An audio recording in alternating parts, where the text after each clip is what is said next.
तो drama serial मोरा में आपने देखा है कि हन्ना ने फरिया का घमंड तोड़ दी, क्योंकि फरिया को बहुत घमंड था अपने रुपए पैसे घर इन सब चीज़ों पे। और वो हनान की बेइज्जती करती थी और उसकी मम्मा की बेइज्जती करती थी और ये सब कुछ बर्दाश्त करते रहे।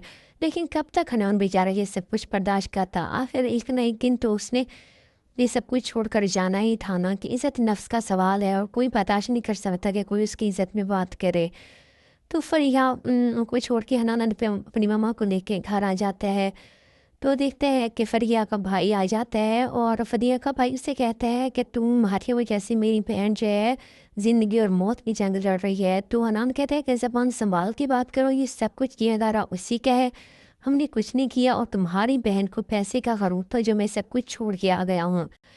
तो वो कहता है कि मैंने तुम्हें ज़मीन से उठा के आसमान पर ला खड़ा किया है और तुम आज मुझसे इस तरह की बातें कर रहे हो, तो मैं तुमसे एक एक रुपए का हिसाब लूँगा।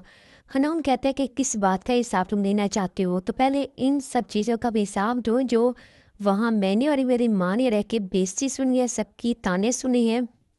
इज़्ज़त नफ्स का जो सौदा हुआ है, उन सब चीज़ों का हिसाब होगा। तुम्हारा रुपया पैसे जिसका तुम मुझे कह रहे हो वो सब कुछ मैं छोड़-छाड़ के यहाँ अपनी माँ को साथ लेके अपने घर वापस आ गए और हम आपसे भी अच्छा खाना खाते हैं, क्योंकि हमारी इज़्ज़त नफ्स हमें कभी इस बात की इजाज़त नहीं देगी कि अब हम दोबारा वहाँ जाएँ और मुझे नहीं चाहिए अपनों का रुपया पैसा। तो फ़रिया का भाई गुस्सा कर जाता है और कहता है कि मैं तुमसे एक एक पाई वसूल करूँगा और मैं यहाँ आऊँगा और मैं तुम लोगों को कभी नहीं छोड़ूँगा। तो दोनों की आपस में काफ़ी लड़ाई हो जाती है। तो अब देखते हैं कि अब होता क्या है नेक्स्ट एपिसोड में।